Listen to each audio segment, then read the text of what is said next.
Good morning. We'd like to welcome you to our second webinar in our INL Industry Engagement Series. We're glad you joined us.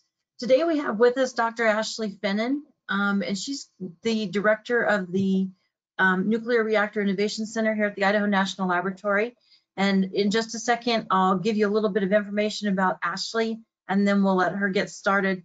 If you have any questions during the webinar as we go along, please add them in the question pane, and then we can capture those and we will try and address those at the end of the session. So with that, I am honored to get to introduce Dr. Finnan this morning to the group.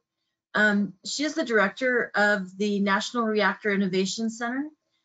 And in this role, she is responsible for overseeing initiatives to provide resources to reactor innovators to test, demonstrate, and conduct performance assessments to accelerate the deployment of advanced nuclear technology concepts. Dr. Finnan most recently served as Executive Director for the Nuclear Innovation Alliance, where she was responsible for managing the organization's strategy, operations, policy and technical development, stakeholder outreach, and fundraising. Dr. Finnan earned her PhD in nuclear science and engineering at MIT, and her doctoral work focused on energy innovation, investment, and policy optimization, both in nuclear and renewable energy technologies. This just scratches the surface of what makes up Dr. Finnan's background, and her bio will be posted on the webpage, and you can access that later. But again, I'm honored to welcome Dr. Finnan to our webinar, and with that, the floor is yours, or the screen is yours. Thanks so much, Stacey. I appreciate the opportunity, and thanks to the folks who are tuning in to learn more about NRIC, the National Reactor Innovation Center. So I appreciate the very kind introduction, and I think my plan today is to go through a little bit of information about what NRIC is and what the program is undertaking, and highlight some opportunities for industry engagement. So let me first, I just wanted to direct folks in preparing for this. I went to the INL Industry Engagement Webinar Series website, which I've put on this slide.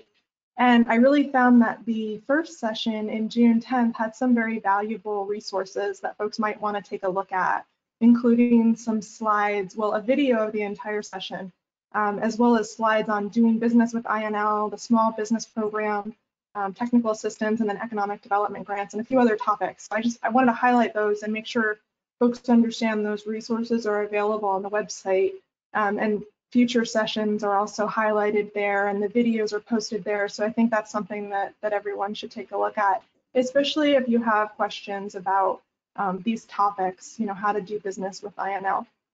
So with that, I'll talk a little bit more about NRIC. Stacey gave an introduction to part of the purpose of the National Reactor Innovation Center in a sentence, but I'll go into a little more detail. NRIC was established at INL last year by DOE in response to some legislation, the Nuclear Energy Innovation Capabilities Act. And NRIC is a national program really aimed at leveraging all of the national labs and other federal resources in service of accelerating the demonstration of advanced reactors. And so we're pursuing this acceleration. Excuse me. One of our goals is to demonstrate advanced reactors by the end of 2025. And we're working to do that through our mission to inspire stakeholders and the public with this progress and with the technologies that we're advancing, to empower innovators to test and demonstrate their reactors and their designs, and then to deliver successful outcomes through efficient coordination of partners and resources. We're really working to get companies access to the various facilities and expertise and sites within the lab complex, and we want to be working closely with the private sector to make these demonstration reactors a reality. This is a next. I know there's a couple second delay in my slide, so if I start talking before it comes up, just be patient. But this next slide goes through some of the elements of the NRIC strategy, digging a little further into what inspire, empower, and deliver mean. So I'm not going to read through everything on here, but you'll have it as a reference on that website that I shared. But we're looking to inspire by making sure that we're providing an outreaching and a showcasing function for innovators, providing convenient space, making sure we have aesthetic design. We're also pursuing some visualization and augmented reality tools because we want to reach people with the promise of this new technology. We recognize that we can't bring all of our stakeholders to the sites where the advancements are taking place. So we want to bring those things to them with media and other new techniques. We're also working on testing some groundbreaking and cost-cutting techniques because a lot of the discouragement around nuclear energy has been in the area of cost and whether we can do this work on schedule and on budget. And we see some opportunities that I'll discuss a little bit more in a subsequent slide to address that concern. Empower is really the central pillar of NRIC. We are here to provide access to government resources, facilities, sites, materials, expertise, and other infrastructure. And so we spend most of our time and energy working with innovators and working with the labs to try to make sure that the innovators can leverage those resources. And some of those resources we're making improvements to, or we're upgrading them or modernizing them. And we'll discuss that soon. I think there are also some interesting opportunities to engage with the private sector on those topics. We're supporting some permitting and regulatory needs where there's a direct nexus to demonstration projects. And then we're facilitating contracting, local engagement. We want to be helping companies connect with the local supply chain where that's relevant. And then collaborating with and supporting some of the existing projects like VTR, the Versatile Test Reactor, like the Carbon Free Power Project and some other activities that are going on. And then in terms of delivering success, we're really focused on outcomes. We want to make sure that sites are prepared for innovators, that we have contractual pathways for demonstrating reactors, and we have ways to work with the various labs to make those pathways smoother. We're providing navigation support from start to finish. And we're developing a core team for rapid demonstration excellence. If we can get good at this, I think that it will be very valuable, not only to INL and the nuclear labs, but also to other energy sources and to the nation as a whole. Because demonstrating big energy technology is challenging. It's not like building an app. And while building an app is important and it's good, we need to learn how to demonstrate and prototype big energy technology for our future needs. And I think that if we can do that here, that will have much broader application. And then we're really working to understand private sector needs and make sure that we meet those. So in terms of ways that NRIC is enabling innovators, we're in 3 general buckets. And when I talk about innovators here, I'm primarily referring to developers of advanced reactors. So I see generic support that NRIC is undertaking. So getting infrastructure prepared, improving processes and contracting and regulatory issues so that any developer could come in and more efficiently execute a demonstration project. That's one area of our work. Another area is in some limited project planning support where we can work with any demonstration company to help plan what their scope looks like, what resources they need, and connect them with the subject matter experts who can help them plan a project. And then finally, specific scope and execution support. When a company is really ready to move forward with a demonstration project, NRIC can help them execute on that. So we also have a generic MOU that's been developed for working with NRIC on nuclear technology demonstrations. That's largely aimed again at companies that are working to execute on demonstrations. We have had some interest in that MOU from supply chain companies, and that's also a possibility. So feel free to reach out to me on that. Trying to advance to the next slide. Here we go. So in the area of siting, I have a few slides here on a general overview of projects that NRIC is working on in order to give you a sense of the breadth of the projects, and then I'll go into further depth on a few projects that I think are most ripe for industry engagement. In the area of siting and infrastructure, we have a national siting evaluation that we're working on to identify potential sites for demonstration reactors throughout the United States. We have an INL siting evaluation that we're also working on, looking specifically at sites in Idaho out on the desert that could be appropriate for demonstration reactors. And we're also working to do some environmental impact assessments for those sites.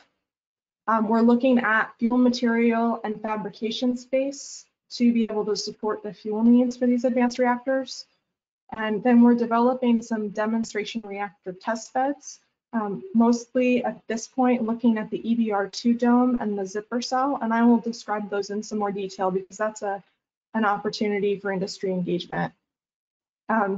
We're working on a virtual test bed that's really a modeling and simulation approach to advanced reactor demonstrations, taking a lot of the great codes that have been developed within the lab system to look at pieces of systems and parts of the performance and the safety requirements of the systems, and actually integrating those so that they can be used holistically as a system to look at an entire demonstration reactor instead of a portion of a demonstration reactor. So that we're calling the virtual test bed. And then we're looking at spent fuel transportation and disposition issues. And I think there are also some potential opportunities there for industry engagement.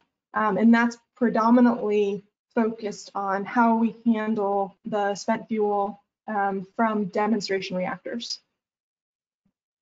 The next slide, just make sure I didn't skip one here. Okay, so supporting technologies and capabilities that I'll go into some of these. Digital engineering is something that I'll have another slide on, but we're aspiring to incorporate digital engineering approaches into everything that we're doing, because we've really seen that this is an approach that can make a big difference in terms of schedule and cost outcomes. It's been used extensively in other industries. It's been used in nuclear in some situations, and particularly in the East, but less so in nuclear in the West. And we think we've suffered for that, and experts also think we've suffered for that. So we're working to develop some of these digital engineering tools to demonstrate them on NRIC projects, and then to make them available to the industry as a whole. So I'll bookmark that for a later comment regarding working with industry partners. And then the Advanced Construction Technologies Initiative is an initiative where we're looking to demonstrate some advanced construction technologies that we think could be transformative in terms of improving nuclear cost and schedule outcomes. We are working to some degree on integrated energy systems. So at this point, we're essentially coordinating with the INL Integrated Energy Systems program in order to make sure that we build into our upgrades the capacity to demonstrate integrated energy systems in the future alongside demonstration nuclear reactors. We're coordinating with the Nuclear Regulatory Commission in a variety of ways. We are working to develop some experimental infrastructure that's been identified as a key gap by industry. We're doing some safety and environmental analysis, and that's a really exciting opportunity for NRIC to lay the groundwork for some of the key things that need to be done before a demonstration can be built, but can actually be done before industry has a project and funding and a plan ready to go. So we can get working on this long lead time item from a generic approach and help lay the groundwork so that when the demonstrations are ready to move forward, we can really move more at the speed of business. We're assisting with project planning and coordination, and we're getting some strategies in place for outreach and communications. So I'm going to go into a few of the specific activities, starting with the Advanced Construction Initiative. So here, we've seen a lot of work over the past several years on identifying nuclear cost drivers. Why are we having such trouble with construction? And we really see that the literature suggests that the dominant cost categories are in civil construction, in site preparations, in installation, and indirect costs. And that some of the key cost drivers include, so these are opportunities to improve costs, the standardization, the speed of construction and installation, design stability, quality control, and a couple of other things. And so what we did this spring was, and there are a couple of references here, we put out a request for expressions of interest, and we received about 20 really promising responses to that.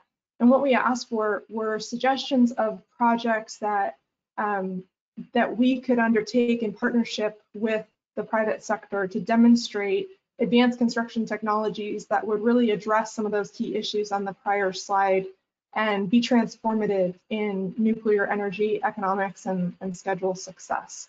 So we received a lot of really promising replies, and we're working towards the next steps there. But I do anticipate having some activities here in the future, working towards some demonstration projects that are not nuclear, but are instead focused on advanced construction technology. Then I want to spend a little bit of time on the demonstration reactor testbed program.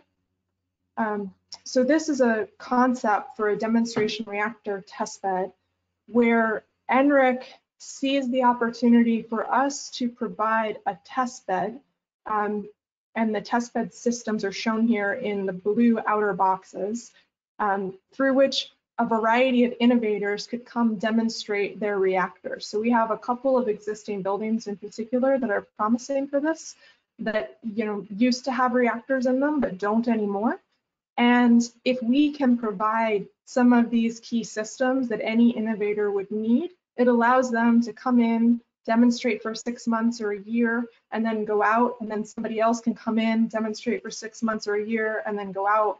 And so we can have this regular cadence of innovation and demonstration without repeating all of the investment that goes into the testbed systems or the surrounding systems that are permanent. And it makes it much more efficient to innovate in nuclear. So this is a concept drawing. A few of these things have changed a little bit, but the general approach here holds, where we're looking at things like equipment doors and cranes and containment penetrations, primary cooling as things that we can provide to the innovators, and then the innovators would come in with their reactor system, their fuel handling, and some heat rejection systems, their control systems. So that's a general overview, and this is an area where I anticipate significant interactions with outside industry. So it's one of the reasons for highlighting that.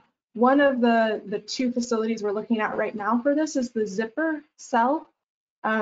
These are a couple of photos of it. So the one on the bottom right is the exterior photo, and Zipper should be in a yellow box. And then the upper photo is an interior photo. This is a facility that has hosted small reactors in the past, and we're looking to make it possible to host small systems here in the future, so potentially up to 500 kilowatts. It's co-located with a lot of other capabilities, including fuel production and materials, hot cells, characterization, and a machine shop. It has a modest but sizable floor loading capability, electrical service. We're envisioning backup power. We're envisioning a roof entry point to bring in the equipment and the reactor packages, and it would have a co-located control room. So these are a few details about how we envision this facility looking in the future. Another facility that we're developing as a test bed is the EBR-2 dome. That's an 80-foot diameter dome. It hosted the EBR-2 reactor in the past, and this would host larger demonstration reactors up to 10 megawatts thermal. It can it's co-located with Zipper. It's in the same facility at the Materials and Fuels Complex. Has good floor loading, utilities. We really see it as an ideal space to host demonstration reactors. It's done that before. So right now we are developing the pre-conceptual design of these. We have a concept of operations. This is for the EBR2 testbed. We expect reactors to be installed there via a loading zone, potentially using Connex boxes to bring in the reactors. We would remove them through the same path. The testbed consists of the structures and the equipment that enable the operation of the reactor. Many of those were shown in that first concept slide with the line drawing. And the idea here is to reduce the time and the money required to operate the demonstration reactors and to decommission them. So I think I won't go into all of the details here, but I think they might be useful for you to refer to if you're considering how you might contribute to this project. There are a couple of, let me go to the next slide, and then I'll summarize the opportunities as I see them here. So we've gathered requirements from potential users of these two facilities and developed our requirements for the facilities. We're doing the pre-conceptual design in FY20, so we're working to define the technical solutions and then plan for the final design work and then the construction work. So we expect in FY21 to be moving to the next phases of design, and then to be looking to have construction occurring in 22 and having these facilities operational sometime in 2023. So it's an aggressive schedule, and we go to the next slide here. Some engagement opportunities on these test beds include the final design and construction process for the test beds. I don't anticipate us completing all of that work internally.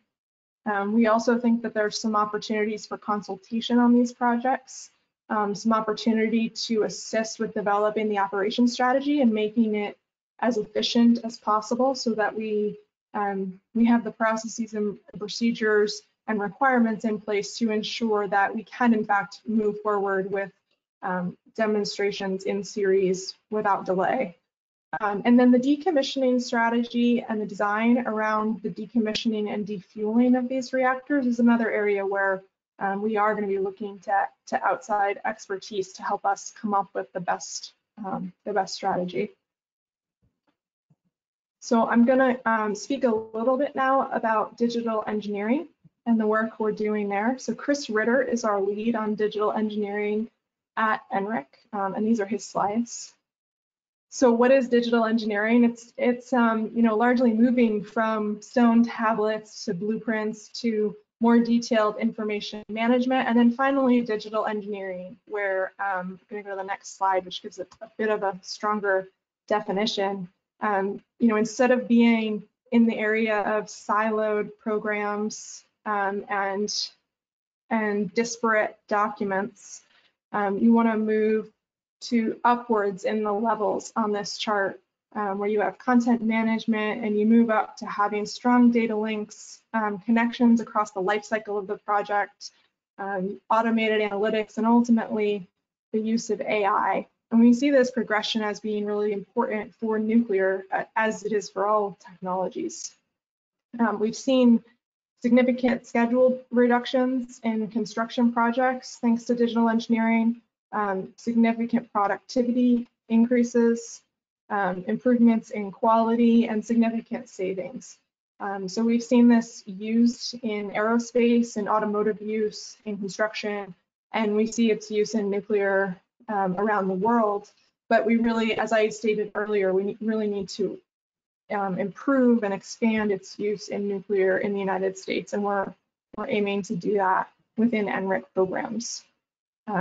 So this is an example of some of what the solution looks like. We actually have a lot of great tools for building information management, for systems engineering, project controls, nuclear analysis, systems analysis. There are tools that exist for each of these, but they're not well integrated. And so instead of using these as an integrated set of project tools, we actually have a lot of projects where individuals have to take data from one of these systems and move it manually into another system. There's trouble keeping them updated and keeping them consistent.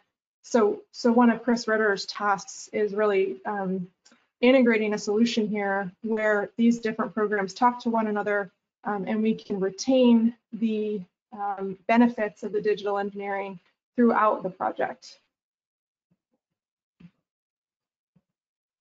So currently we're taking a model-based systems engineering approach to tracing our requirements.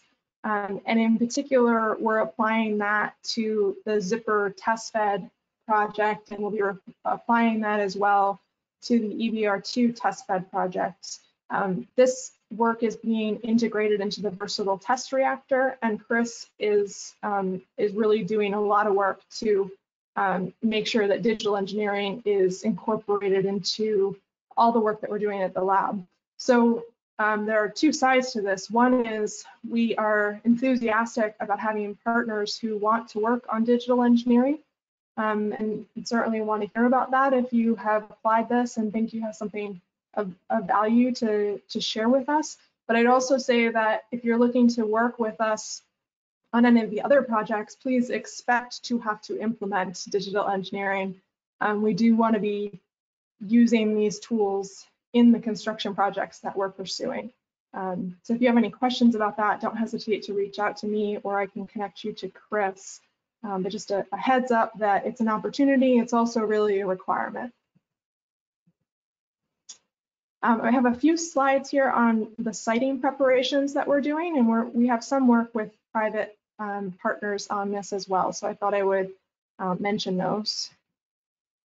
So a study was done by the INL microreactor program identifying potential demonstration sites at the Idaho National Laboratory. That's available on the NRIC website as well as elsewhere.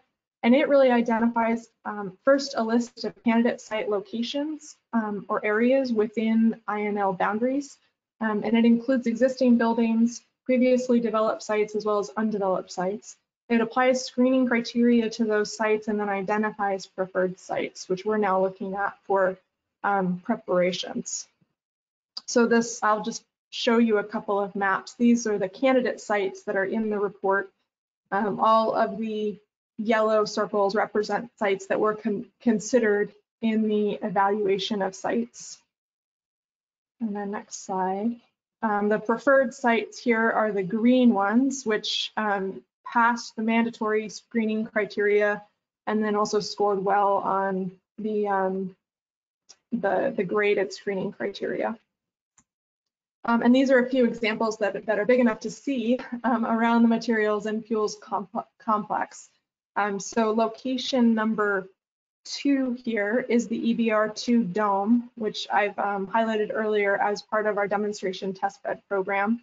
Location number 3 is the zipper cell, this white item here that I also highlighted. And then locations 9, 10, and 11 are 3 previously undeveloped sites that would be good for demonstration reactors that are not looking to be in an existing building. So those are some examples to give you a sense of the sites that have been identified. The next steps for that work is to, there are a number of next steps here. One of them is looking at early site permitting with the NRC and authorization roadmap. So how would we move forward to make sure these sites are fully prepared for innovators to minimize the time required for them to site on them, do the regulatory groundwork to be ready. A meteorological tower study is moving forward so that we can understand whether we need new towers to collect necessary data to support the environmental impact analysis or the safety analysis for potential reactors.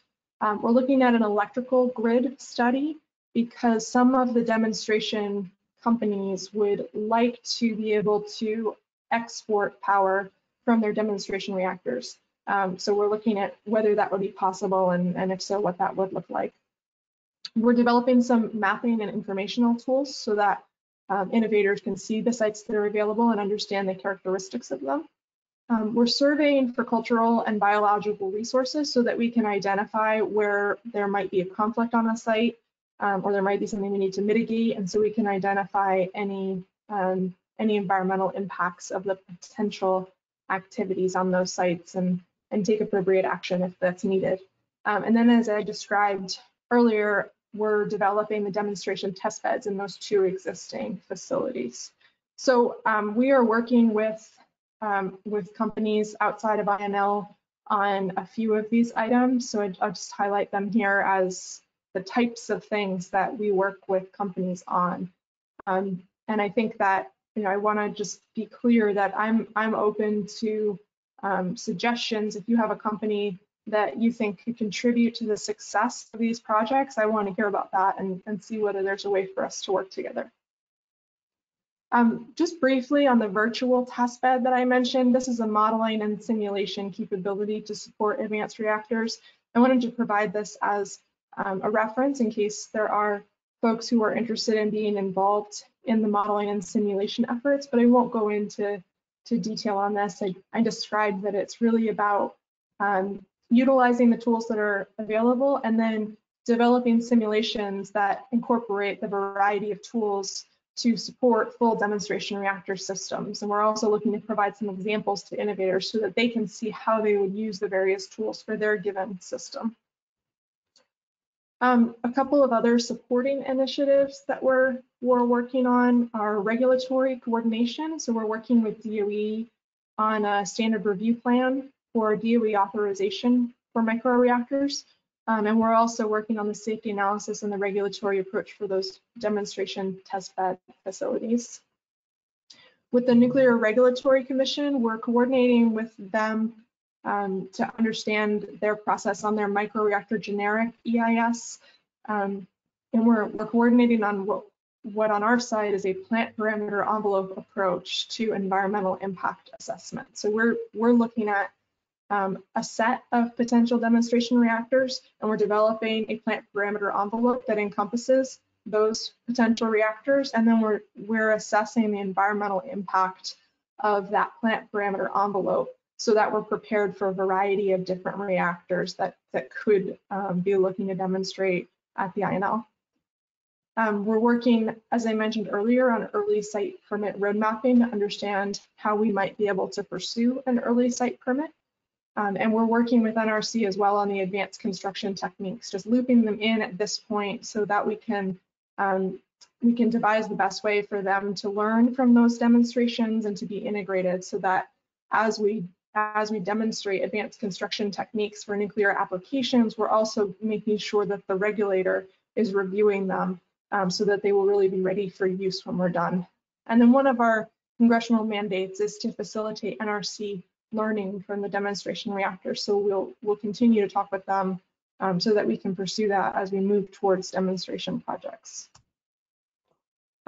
This is the National Environmental Policy Act, or NEPA, is an area where we have some supportive activities to make demonstration reactors successful, and I've referred to that a few times. I think the one new thing here is the learning from Versatile Test Reactor and the DoD Pele reactor.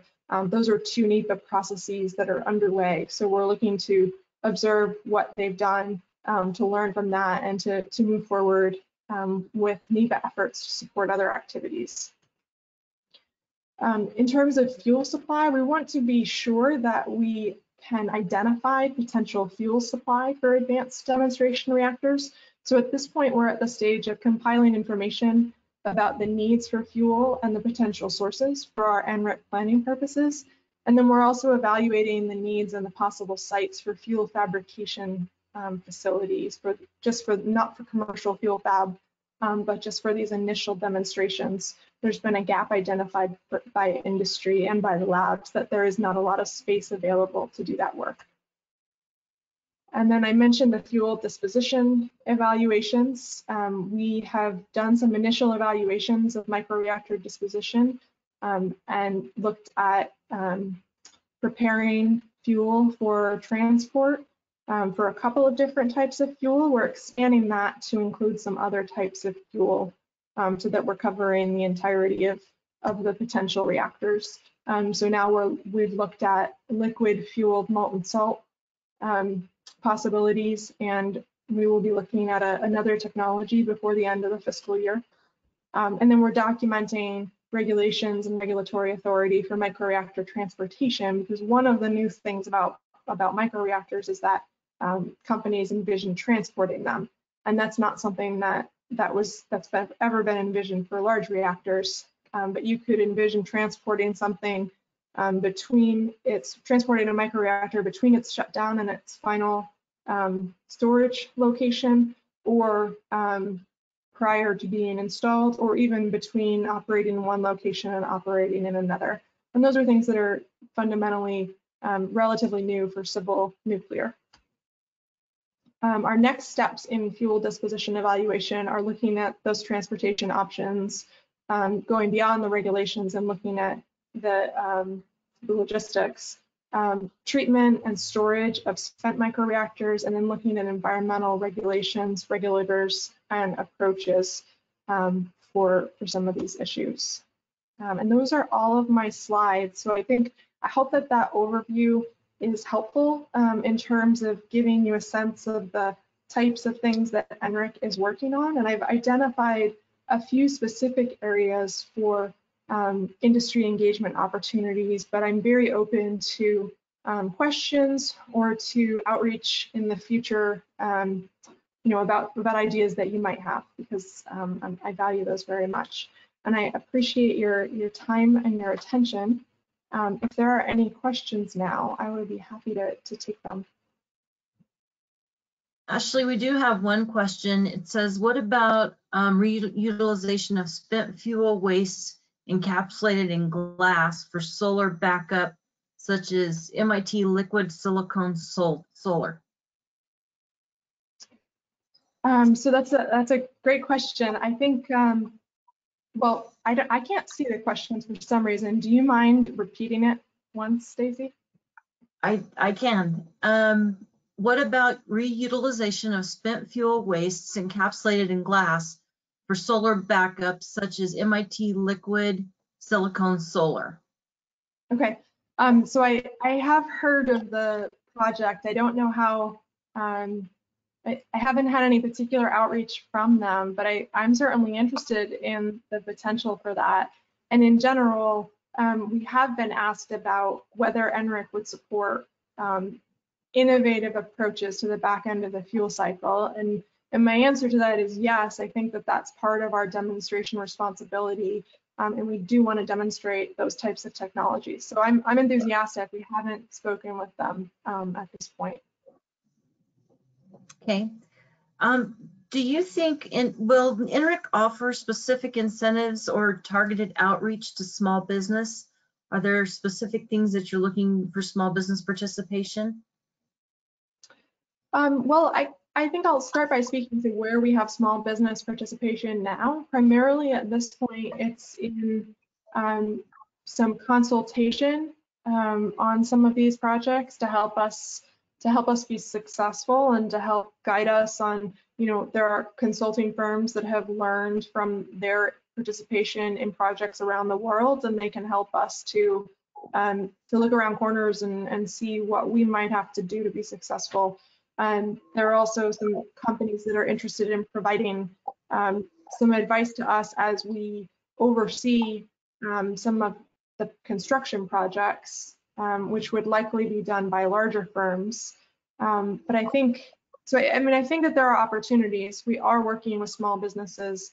We're working with small businesses on some of our communications efforts as well.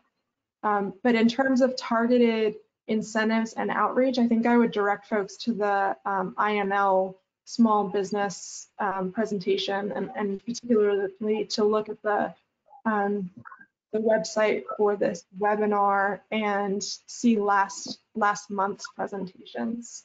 Stacy, do you have anything to add in response to that question? I agree with what you said. I mean, if people are interested, they can reach out to me. My contact information is on the webpage. I forgot to introduce myself when I started this thing. I am the Small Business Program Manager for the Idaho National Laboratory. And so I'm kind of the first step for people wanting to get engaged with INL. So reach out to me and I can reach out to Ashley's team and help facilitate that discussion. We've got another question, Ashley, on the misapplication of NQA1 and commercial grade dedication are challenges for nuclear construction of any type, right? How do you plan to address this issue? Did you say the misapplication? Oh, that's what's typed in here. I think that's what Fred put in here. Okay, I think that's probably the excessive application of NQA1 when perhaps it isn't needed. And I think, you know, one of the ways that we're addressing that is through the Advanced Construction Technologies Initiative. Some of the responses included some efforts to be more disciplined about when NQA1 is needed and when it is not. We're also trying to be disciplined in our approach to the test beds and our approach to our safety analysis work, so that we aren't imposing those sorts of misapplications on our work. I think that probably a significant amount of that misapplication occurs with the nuclear demonstrators, or would incur with them, so they'll need to be disciplined about it as well. But I think it's a key point. It has come up before and it's on my radar, and we are working to try not to make some of those mistakes in our work. But I welcome suggestions. If Fred has suggestions for me, he should reach out. Okay, great. Another question from Paul. Have you considered end product demonstration? For example, hydrogen production? Yes. So as we're developing these test beds and as we interface with the INL Integrated Energy Systems programs, we are working to incorporate design features of the test beds that would enable us to do things like take heat off of a demonstration and apply it to hydrogen. And right now that means containment penetrations, and it means concrete pads to facilitate those off-taker facilities. We're considering how salt storage might work into these demonstrations. It's a little early from our perspective for us to get into the details of it, but we're trying to make sure we're keeping our options open. We're also looking at some business case issues like microreactors for electric vehicle charging stations. We're just at the early stages of exploring whether we could have a role in studying what that would look like and potentially demonstrating it in partnership with the magnet facility at INL, which has nothing to do with magnets really. That's an acronym. So I apologize for that. But it's a non-nuclear microreactor demonstration, as well as looking at how we might be able to facilitate those sorts of applications for another nuclear microreactor demonstration that's underway at INL. Okay, so here's another follow-up question.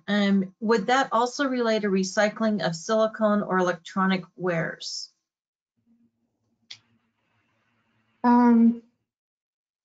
Is that, I'm not sure what that is. Perhaps that's redoping the silicon for reuse. I'm not sure what the question is on recycling of electronic wares. Dave Geiger, can you unmute yourself and maybe explain that question a little better to Ashley? I think that's possible. I may be testing technology here. Maybe I can unmute you.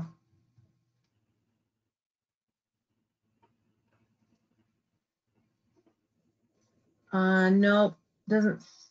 It says you're self-muted.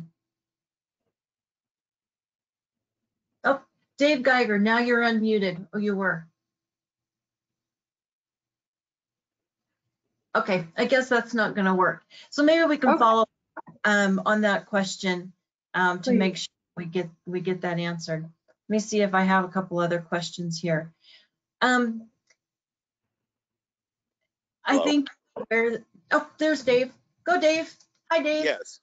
The question I had is that basically with the 20 to 25 year issue that we have on silicon waste, the extra energy that can be transformed or transmuted by utilization of your spent fuel materials encapsulated in glass, and also using a liquid silicon base basically cooling system alongside the possible salt system, would allow you to liquefy the waste and actually reutilize that as a monetary source for extra energies. I was just wondering if that was something that you guys had actually looked into, because we are currently in the process of building a reactor here for silicone recycling in the state of Indiana. Great.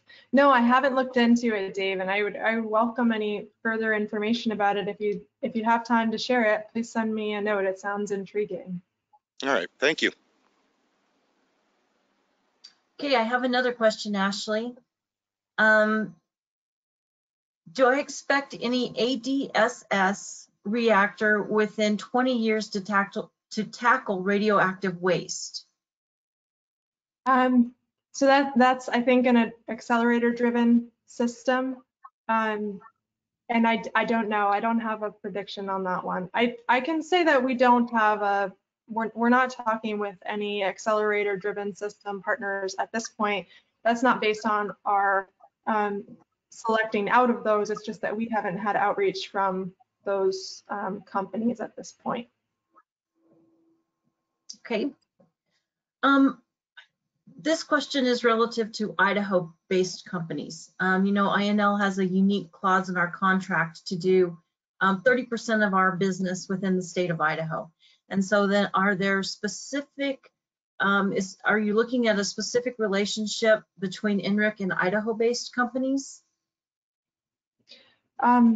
That's a great question, and I think that there will naturally be important relationships between NRIC and Idaho-based companies, because a lot of our work will be here in Idaho, and a lot of it is on site. So we've had a lot of meetings with several of the Idaho-based firms in the nuclear energy and nuclear engineering and construction space. We anticipated several site visits. Those have been delayed at this point. We were hoping to do those this spring, but I do look forward to them when we're able to do them, and we are in close contact with them. So I see a lot of opportunities for Idaho-based businesses. I don't have a specific program at this point, but I'll take that under consideration. I certainly want to be doing outreach, and I'll reach out to Stacy to help me with that. Sounds good. That's all the questions that I see in our listing. So with that, I think we'll go ahead and wrap up. I sure appreciate your participating with us today. I appreciate everybody who's joined us on the webinar. We will be having our next webinar. I believe it's August 10th. Michelle, if I'm wrong, you're going to have to let me know. But August 12th. The 12th, okay. I shut my calendar down so that I didn't get interruptions during the webinar, so now I can't see it. We will be having a representative from the Small Business Administration talk to us about the SBA's lending programs, and then we'll also be having a representative from the Bank of Idaho. Their senior vice president of lending will be talking to us about the Bank of Idaho's focus on small business lending. So our hope with this series is that we expand it beyond just what INL needs and what INL's goals are, but to bring an educational aspect for small businesses in the way of lending. We'll be having the Small Business Innovation Center speaking with us in a couple months about the services that they offer for small businesses in the form of business plan development, marketing, those kind of things. So if you have any suggestions on what you'd like to hear a webinar on, we've got a couple open slots later this fall that we're kind of just waiting to see if we get some input from participants on specific areas that they'd like to have us discuss. So send me an email. You can I'm at stacy.francis@inl.gov. That's Stacy with an EY and a Francis with an IS. Or if it's easier, just small.business@inl.gov, and that comes directly to me as well. So again, Ashley, thank you for participating with us today. We will be sending out a short survey when we're done just to get some feedback so that we can continue to improve our engagement webinar series. So with that, I'm going to go ahead and sign off. Thanks, everybody. Thanks so much, Stacey, and thanks to the audience. Appreciate your time.